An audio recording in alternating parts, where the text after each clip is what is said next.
అందరికీ నమస్కారం. IYR talks మొదలుపెట్టి ఎఫెక్టివ్గా పోస్టింగ్స్ మొదలుపెట్టి ఒక సంవత్సర కాలం అయింది. ఈ సంవత్సర కాలంలో సబ్స్క్రైబర్స్ బేసు 3,000 నుంచి 33,000 దాకా పెరిగింది. ఐవైఆర్ టాక్స్ను ఆదరిస్తున్న మీ అందరికీ నా ధన్యవాదాలు. భవిష్యత్తులో కూడా ఇదే రకంగా ఐవైఆర్ టాక్స్ని మీరు ఆదరిస్తారని ఆశిస్తూ ఉన్నాను. Thank you. మేము నిజామాబాద్లో ఒక పైలట్ ప్రాజెక్ట్ భూభారతి అని స్టార్ట్ చేసినాం. అప్పుడు భూభారతికి ఒక మన కంట్రీలోనే ఇది ఫస్ట్ ఒక పాత్ బ్రేకింగ్ ప్రాజెక్ట్.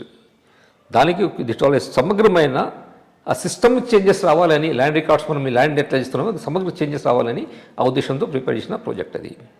దానికి ఫస్ట్ పార్ట్ మనము రీసర్వే చేసినాం. మొత్తం నిజామాబాద్ జిల్లాలో ఉన్నవి 922 విలేజెస్కి, రూరల్ ఏరియాస్కి అంటే అగ్రికల్చర్ ల్యాండ్స్ మొత్తంకి రీసర్వే కంప్లీట్ చేసినాం. మనం అడ్వాన్స్ టెక్నాలజీ పెట్టేసి అప్పుడు ఏరియల్ ఫోటోగ్రఫీ ఉండేది. ఏరియల్ ఫోటోగ్రఫీ చేసేసి దానికి గ్రౌండ్ ట్రూతింగ్ చేసేస్తే 1,35,000 ప్రాపర్టీస్ రికార్డులు అంతకుముందు ఉండేవి. అవి కొత్త సర్వే చేస్తే దట్ బికమ్ 8,70,000 ప్రాపర్టీస్.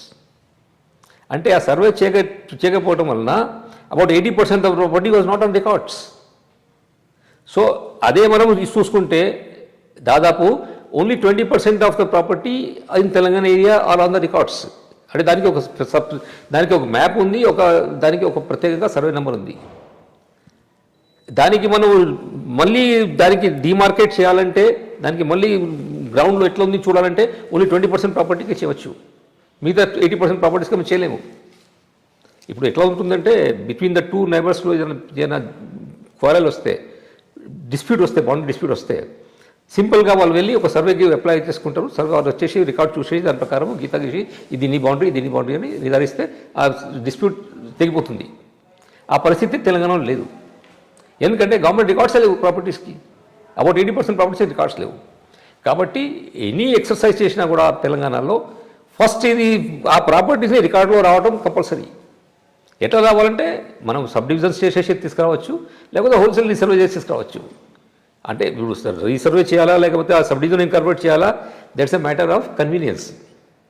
దేనికి టైం ఎక్కువ పడుతుందో, దేనికి ఖర్చులు ఎక్కువ పడుతుందో, దానికి మెయిన్ పవర్ ఎక్కువ పడుతుందో అది చూసేసి ఈ రెండిట్లో ఏదైనా ఒకటి చేయాలి. కానీ కంపల్సరీ అన్ని ప్రాపర్టీస్కి ఒక మ్యాప్ ఉండాలి. అన్ని ప్రాపర్టీస్కి ఒక పిక్యులర్ అన్ని యూనిక్ నెంబర్ ఒకటి ఉండాలి. ఒక సర్వే నెంబర్ కానీ, సబ్ డివిజన్ నెంబర్ కానీ, ఇప్పుడు ఎల్పిఎం అంటున్నాము, ల్యాండ్ పార్సల్ మ్యాప్ నెంబర్ అని. ఇదే ఒక నెంబర్, కరెక్ట్ నెంబర్ ఉండాలి. ఫలానా సర్వే నెంబర్ అంటే ఎక్కడ ఉంది, ఫలానా విలేజ్లో అంటే ఖచ్చితంగా మనం చెప్పగలగాలి. దానికి బౌండరీస్ ఏమున్నాయని ఖచ్చితంగా చెప్పగలగాలి. అప్పుడు ఆ డిస్ప్యూట్స్ అన్నీ పోతాయి. మేము ఆ ప్రాజెక్ట్ చేసినప్పుడు స్టడీ చేస్తే దాదాపు 60% cases in the courts are pertaining to land disputes. ఇవి చేస్తే అవి అన్నీ పోతాయి. That is very important thing. ప్రతి ప్రాపర్టీకి కరెక్ట్గా డిస్క్రిప్షన్ ఉండాలి, ఆ బౌండరీస్కి కరెక్ట్గా ఉండాలి డిస్క్రిప్షన్. గవర్నమెంట్ రికార్డ్స్లో ఆథెంటికేటెడ్ ఉండాలి. అది దానికి ఒక యూనిక్ సర్వే నెంబర్ ఉండాలి, ఆర్ యూనిక్ ఐడెంటిఫికేషన్ నెంబర్ ఉండాలి. అది ఇంపార్టెంట్. అది లేకపోతే ఇంకా ఏది ఎక్సర్సైజ్ చేసినా అది పనికి రాదు. ఇంత ఇంపార్టెంటు, ఇంత అవసరమైనది